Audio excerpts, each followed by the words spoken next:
Welcome to Mediocre Gaming, and today we're playing Skull and Bones. Well, good morning, good afternoon, and good evening. I'm Zarel. Let's get to it. So today we're on our final leg of the closed beta, but before we get to that, if you like this video, give it a thumbs up, smash that subscribe button, and ring that bell to be notified of all future episodes as soon as they go live. So let's get into it. So going into the closed beta, I knew that there was a time limit involved. So rather than trying hard to get, every ship or every quest, I tried to explore and experience different aspects of the game. So depending on how you want to play, when the game comes out, you can obviously do what I did, where you're experiencing a little bit of everything, doing some of the contracts, the bounties, world events, stuff like that, getting new ships, getting new weapons and armor, or you can just focus on doing the main campaign, the main contracts of the game, and progressing through that, and then doing the side stuff later on. Completely up to you. I want to take this particular episode to talk about what I liked, what I didn't like, and then kind of overall what's good, or the overall feeling from playing the closed beta. Now, in a game like this, having 6 hours to play is probably a decent amount, but certainly not enough to get a feeling of the total scope. I have an inkling of the scope of the game, but I don't think I know the entire scope of the game. So it is difficult to kind of extrapolate based on the experience from this closed beta. So I'll talk about things that I am relatively confident talking about. First off, graphically, the game is very nice. It looks good when you're sailing around. It looks very nice. The weather effects are great. The day-night cycle is very nice. You have torches and lanterns on your ship at night that are burning, and you can see it regardless of the view that you have. There will be fog, which obscures your vision. The different points of view, looking in orbit around the boat versus being at, first person at the steering wheel versus being in the crow's nest versus using the spyglass, is all similar but very different. They all have a different feeling, and I think it's really good. I'm glad that they have these different points of view, because I think certain people will enjoy some more than others. I like the orbiting view like this a lot. I feel like I will use this point of view most of the time. When I want a more, personal feeling, I can go to the steering wheel. Or if I want something that's a little bit more, zoomed in, where you can see how close you are to the shoreline, etc., or other ships. And then, of course, you also have the aiming viewpoint, which gives you right at the side of the deck, right next to those cannons. You can see your crewmates with the torches ready to light the fuse. And it's little details like that that make the game more visually appealing, I think. The starter area, the tutorial, more or less, is a good size and a good length. The length that I was in there, I feel like is a good amount of time to kind of get the basics down. And then, you'll kind of refine and learn a little bit more about how the game is played as you play it. So I think that's great. I think they did a good job as far as that goes. Getting the ships, building new ships. The first one is, kind of more or less a gimme. Okay, so the very first one is definitely a gimme. But it is basically a life raft with a sail on it. So it's super basic. You do have 0 cannons on it. And, the only weapon you have is that hunting spear. But it does come into play throughout the game. If you're going to need different skins or meat or whatever 4 different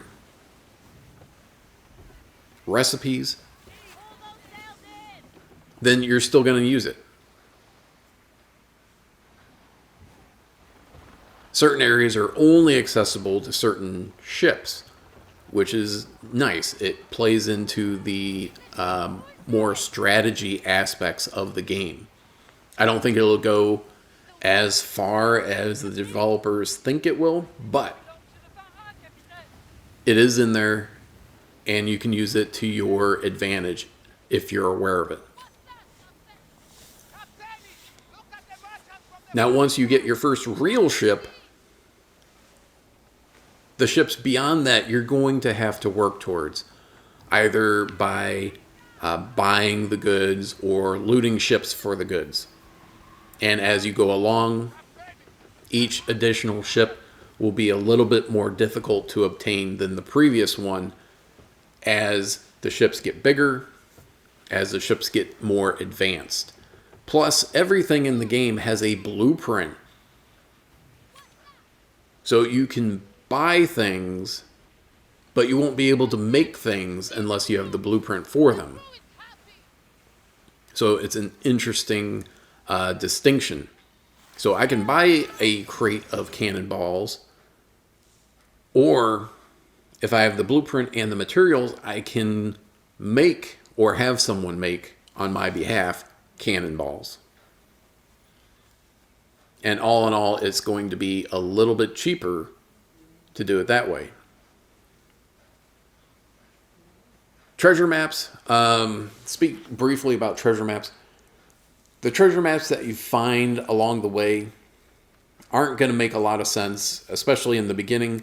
It will take some time to reveal parts of the map so that when you actually get a treasure map, that you actually have a chance to find out where that treasure is at. Now, speaking of the map and contracts, the map itself is pretty good. It's pretty well thought out. You can look at the map. You can look at areas on the map. Some of the points on the map, points of interest on the map, are not as... they're a little fiddly if you're trying to figure out what's going on at that point. So it might take you a couple seconds to figure out what that point is for. The land locations are, I think, different enough that you can see that they're different places, but similar enough that you could confuse one area for another. Except for St. Anne, which is, anomalous, at least at this point, without having been everywhere that you can be on foot somewhere in the map.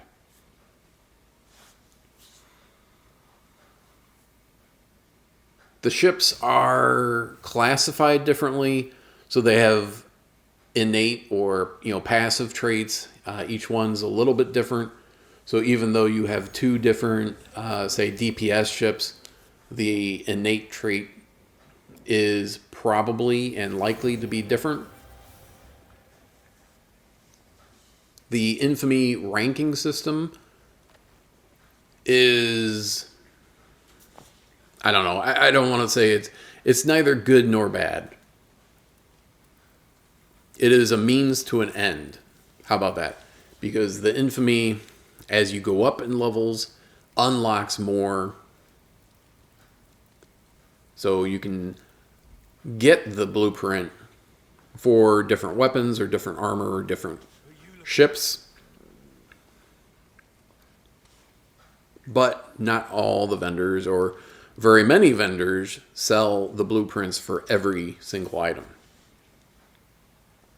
So even though you have a long cannon Mark III unlocked, that doesn't mean you can just go to St. Anne and buy the blueprint for it to unlock it, to start making one. And then, of course, you need the materials, the raw materials, in order to make these things, or refined materials. So you either have to find refined materials off of boats or buy them off of merchants and then bring them back. So that brings up another point. The developers have made it so that you can either play as a pirate or you can play as a merchant or a combination of the two. And there are certainly some contracts that pin you as a merchant and or a pirate. Now, there seem to be plenty of cosmetics in the game, both for your character and for your ship. So you can go through and customize your ship. So even though there may be 12, 11 other players on the server, all with the exact same model of ship that you have, they likely won't have the same customization. So you can still feel like your ship is personalized to your style. And the same thing with your character. There are different physical traits, different eye colors, different hairstyles, different skin tones, different hair colors, so that every character can be different. And as you go along within the game, you can get more personalized goods. So either tattoos or scars or clothing, which includes, hats and eye patches and coats and shirts and pants and belts and shoes, etc. So you've got a multitude of things to personalize both your ship and yourself. Including you can have a pet on your ship right by the steering wheel. So whether it's a parrot or a lemur or maybe even something else. I don't know what's in the cards for your mascot, ship mascot. So it could be interesting. Now, unless you have that first person view where you're looking down as you're looking at the steering wheel and beyond, you're not going to see your ship mascot very often. So you'll know it's there, but you won't necessarily see it very often. Same thing with like the fireworks. You can set off the firework, but how often are you going to be setting off the firework? Are you going to be going through, every 10 seconds or whatever as you're going along someplace and setting off a firework? In a server where it is PvEVP, it's certainly a little bit of a gamble because other people will know exactly where you're at if they're within range to see the firework.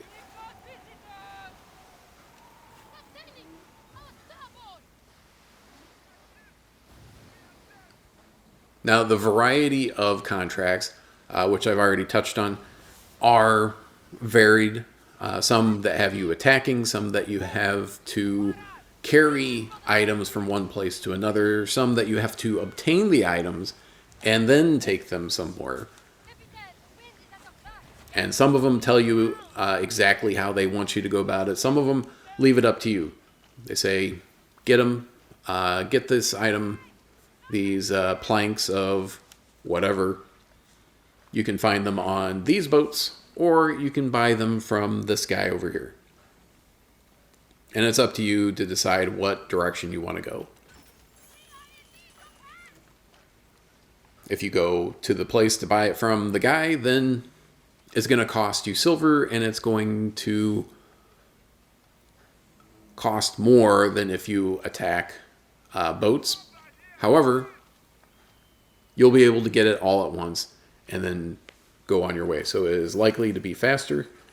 And then if you loot boats for them, then you're going to have to take a little bit more time, because you're going to have to use your spyglass to see if the boat that you're looking at, in fact, has the item that you need. Because it doesn't make sense to go just attacking every boat in an area if you don't have to.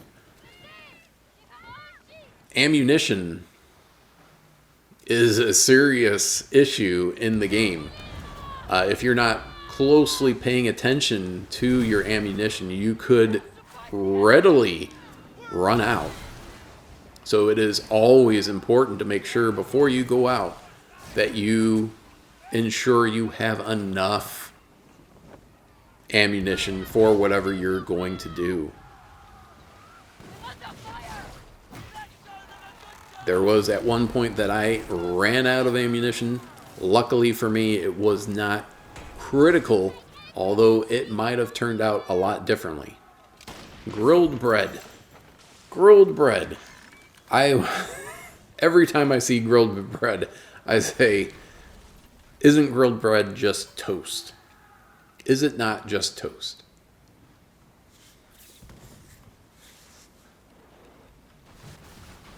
Having different types of weapons that you can outfit your different ships and armor, different types of armor, that gives you even more customization options. So even though someone else has the same boat, they probably don't have the same armor and or guns that you have. And it's a little bit of the rock, paper, scissors, although rock, paper, scissors, I think, is an oversimplification because of all the different types of weapons that are available in the game. Because you have the Culverin, which is just the basic cannon, but then you have the demi cannon, which is more of a shotgun approach. Then you have the long cannon, which is more, of the sniper. Then you have the bombard and the mortar and the torpedoes and the rockets. So you have a large arsenal to choose from as you go along. In the beginning, it's very straightforward. It's Culverin or nothing. And then from there, it goes on to be a little bit more varied as you get used to it. So in that respect, I think the game does a good job of onboarding you to different features, like adding furniture to your ship, adding armor to your ship, changing out different weapons on different parts of your ship to suit your playstyle. So the game itself helps, but then also just kind of playing around with what works for you and the ship that you're using.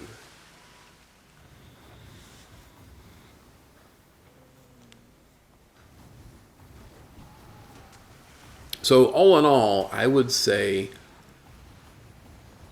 I am reservedly impressed with Skull and Bones. It's not without its issues. I did notice some pop-in, especially when you're changing views. When the weather changes, it's sometimes very abrupt.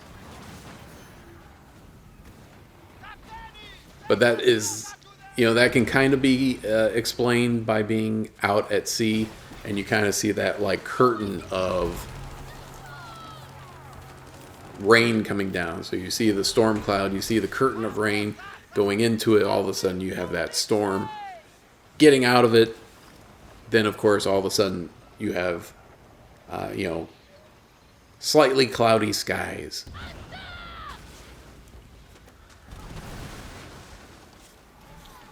So I enjoyed my time playing Skull and Bones. I think it's potentially a really good game. The lack of story elements, I would say, is the only real downside. Although the main contracts give you something in terms of story, it's really just explaining the situation, at least so far. The contracts that I've picked up have only been kind of explaining what's already happened, not necessarily what is going on, or, you know, talking about the story of the valiant knight that slayed the dragon but died and his legendary sword is missing and we don't know where it is. That kind of storyline is not there.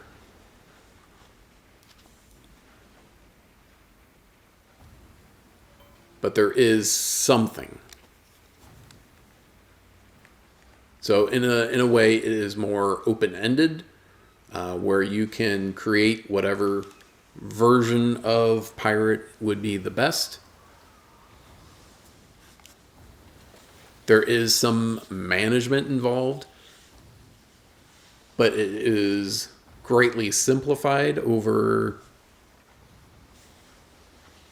other, you know, kind of micromanage games. So you don't have to worry about, you know, maintaining your ship beyond, you know, repairing it. You don't have to worry about your crew starving or getting hungry enough to where they're going to dump you on an island, maroon you, and then take off with your ship. You do have to worry about how much health your ship has. You have to worry about how much stamina your crew has to maintain your current speed. And you have to worry about how much cargo space is in the cargo hold and how much it's going to slow you down if you get more, or if it will slow you down.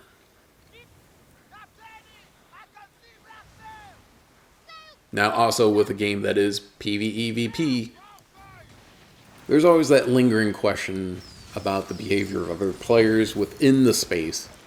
So that, you know, maybe you have a bully group of 3 players that are playing together, or maybe even 6 players that were able to get into the same server together that are just targeting other players. And that is the only thing they're there to do.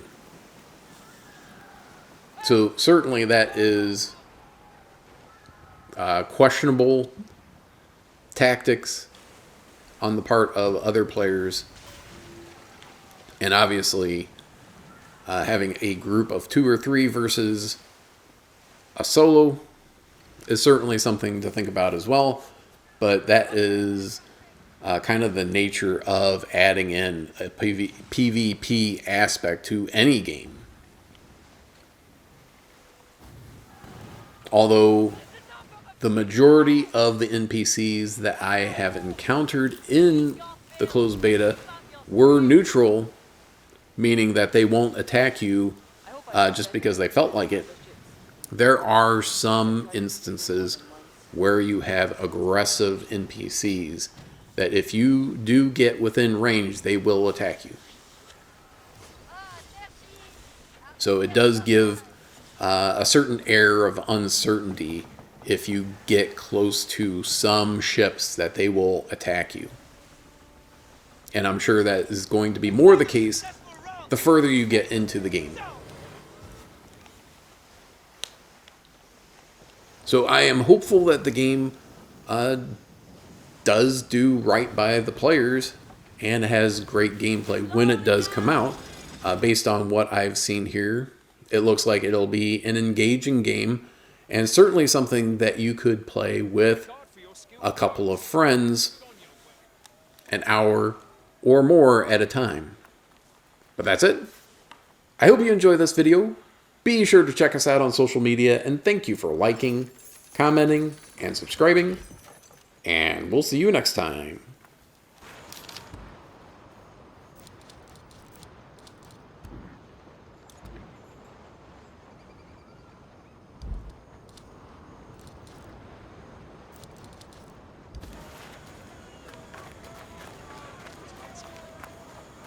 I sailed east on a Dutchman.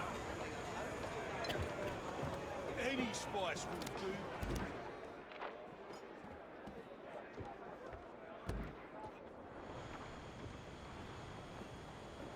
Got some fight in you. So you found little but the orders from Karadec? He was waiting for us. That convoy was a lie. Sweet-smelling nectar, but tastes of stinging piss.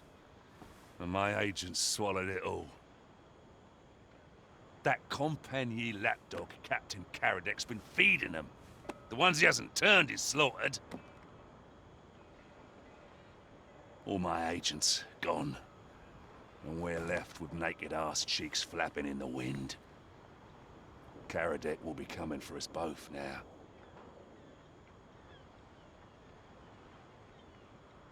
You cannot run from this, Cully. Whose ship was it that his forces set upon? Now, right now, a rendering of your vessel, with your name and your likeness, it hangs upon his wall. Till it's replaced with your head. He's a Compagnie man. Their best. Righteous, too. Would rather saw off his own hand than accept tainted coin. But Karadec is still a French dog. Set a target in front of him, and the mutt can't help but give chase.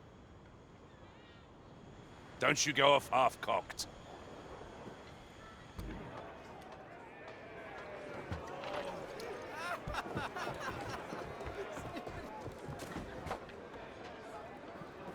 Your needs are at the tavern. Was whispering of a couple's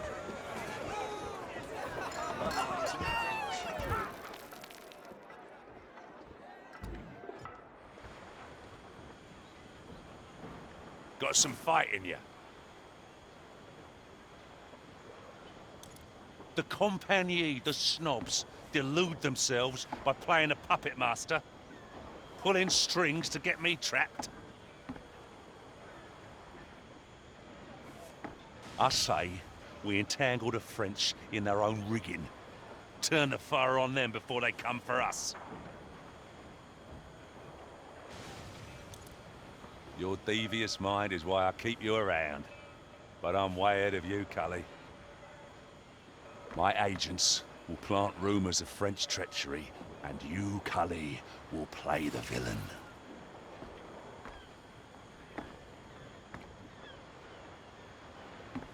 Plunder the Farah, and we'll blame it on the Compagnie. You dress the part if you want. Karadec will be too busy quelling the Farah rebellion to come for us. Besides, turning Farah trade our way has always been the plan.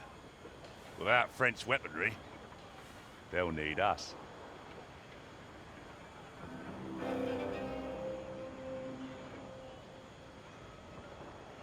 Go. Make us a fortune.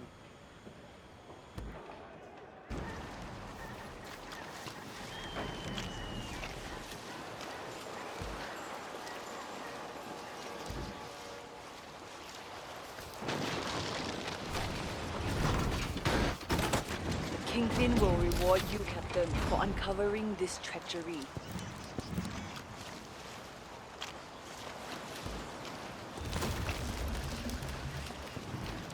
We outdid ourselves! Look at his treasure!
have some way to go to make your mark.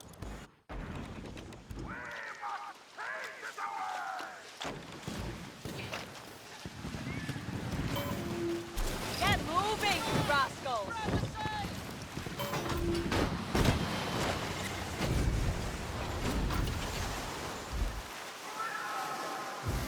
Ha! Time to plunder, eh, Captain? Everybody's going to love this!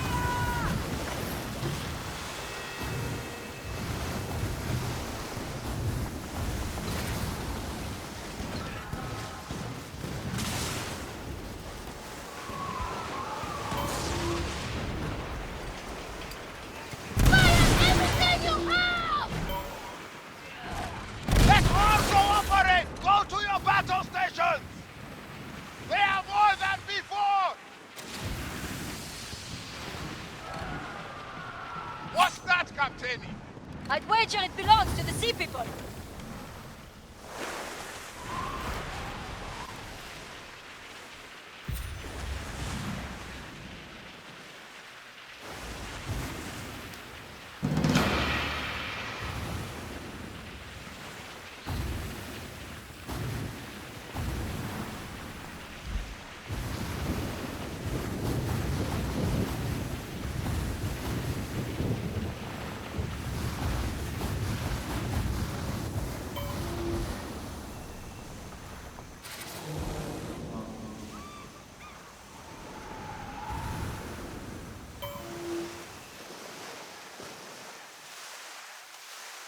Looks like a foundry! Captain, on our bow!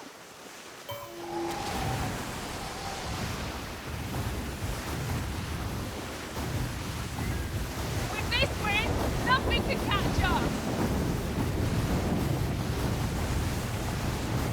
Captain, it's a fleet! I can see many ships over there! Port side! Let's sail for that ship!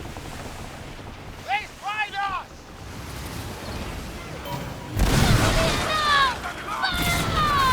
They are going downward soon enough!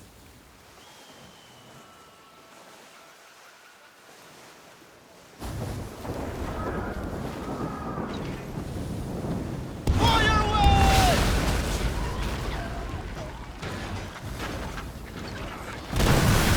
They cannot hold together! Go to the battle!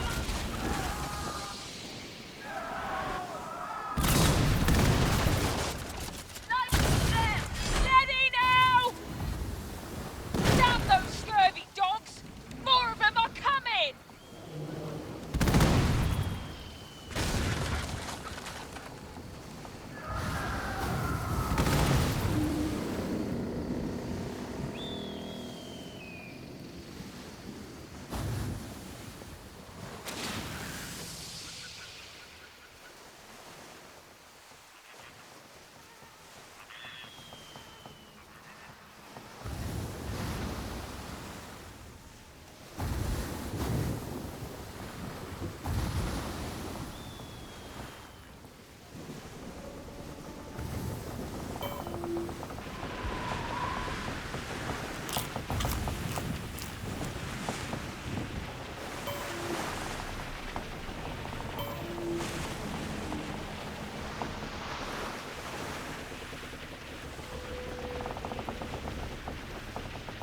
We needed this food!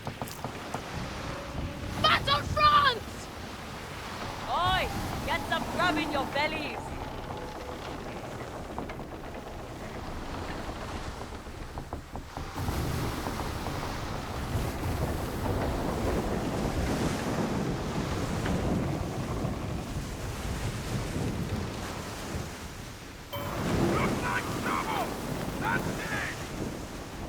Theo! They are watching us!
ステーション